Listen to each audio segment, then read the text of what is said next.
कैसे हैं आप सब? आशा करती हूँ आप सब अच्छे होंगे, स्वस्थ होंगे। स्वागत है आपका इस कक्षा में। आइए आज हम पढ़ते हैं हिंदी का अध्याय 10 हामदानी की कृतज्ञता। हामदानी एक गरीब आदमी था। लोगों के घर भीख मांगकर वो अपना पेट भरता।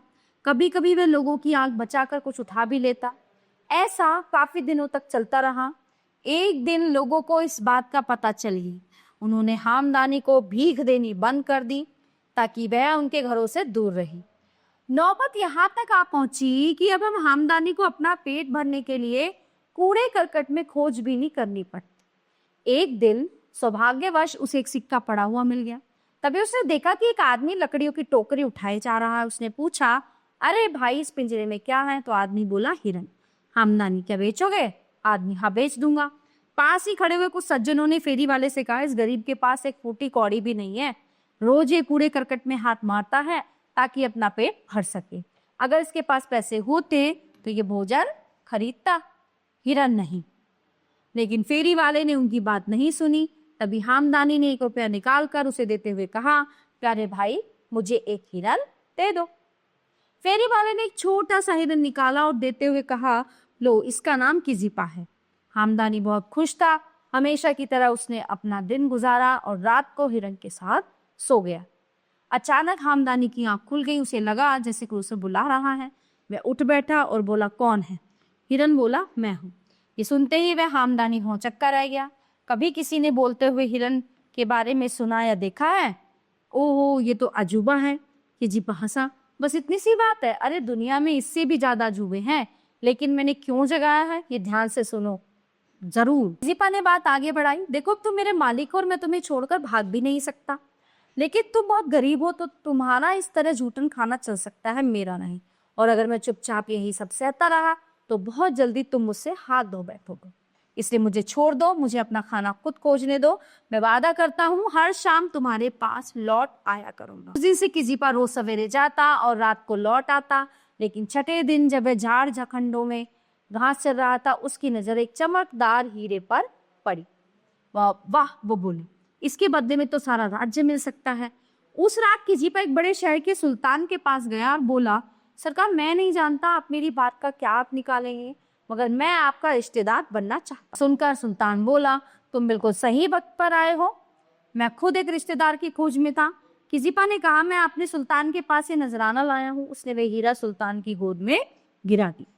सुल्तान उसे हैरानी से देखते रह गया। वहां से रुखसत हो किजिपा हामदानी के पास लौट आया।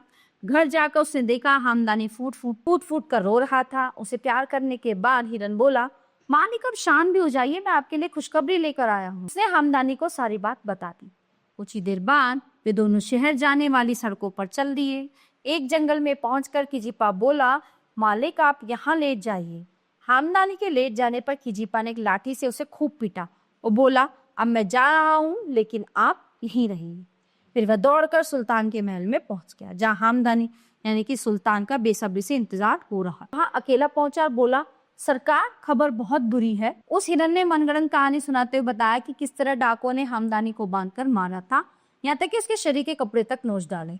ये खबर सुनते ही सुल्तान ने अपने नौकरों को वस्त्र लाने को कहा और उनमें से सबसे खूबसूरत कपड़े हिरन को दे दिए। साथ में एक लाठी और एक घोड़ा भी दिए। किजिपा ने वे कपड़े अपने मालिक को ले जाकर पहनाए। हामदानी घोड़े पर उछलकर बैठ गई। थोड़ी दूर चलने पर हिरन बोला, अब गौर से सुनिए, आज कोई भी आपको देखकर यह नहीं बता सकता कि आप कूड़ा करकट की झूठन खाते। सुल्तान ने राजमहल में बहुत बड़ी दावत दी और धूमधाम से हामदानी व शहजादी का विवाह संपन्न हुआ। हामदानी की जिंदगी में खुशियां ही खुशियां थी। किजिपा अपने मालिक से कुछ दिन की छुट्टियां ले वह जंगलों में घूमता फिरता रहा। एक दिन उसने सोचा, मेरे स्वामी का स्वभाव कुछ अजीब लग रहा है। मैंने हमेशा उनका भला चाहा, इस पर भी उन्होंने कभी मुझसे ये नहीं पूछा कि मैंने ये सब किया कैसे। इसके अलावा उन्होंने कभी मेरे लिए कुछ किया भी नहीं।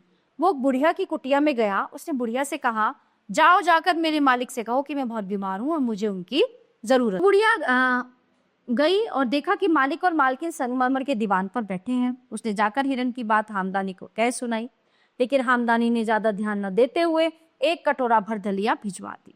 हिरन को बहुत दुख हुआ, लेकिन उसने अपने मालिक को एक और मौका देना चाहा।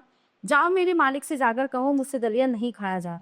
जब वह बुढ़िया पुनः लौटी तो हामदानी नाराज हुआ। इस पर उसकी पत्नी रोने लगे, बोली, किए हुए एहसान को न समझ पाना ही आदमी की सबसे बड़ी मूर्खता। मैं अपने आप को एक हिरन के पीछे नहीं गंवा सकता जिसे मैंने 1 रुपए में खरीदा था।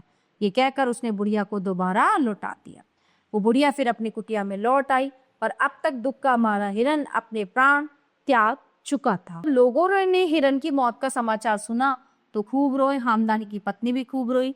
यह सब देखकर हामदानी चिढ़कर बोला, हिरन के मरने पर तुम लोग ऐसे रो रहे हो जैसे मैं मर गया।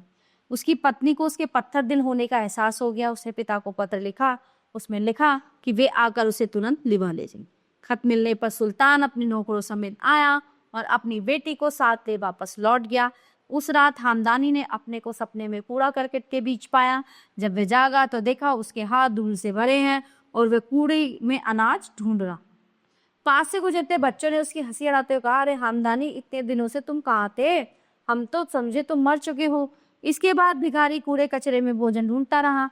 इसी तरह एक दिन उसकी मौत। क्या तो देखा बच्चों, हिरन ने उस पर इतना एहसान किया लेकिन फिर भी वो भूल गया और हिरन को मरने दी। तो यहीं पे ये पाठ समाप्त होता है। आशा करती हूँ आपको ये बहुत अच्छे से समझ आया होगा। मिलते हैं आगे कक्षा में। धन्यवाद।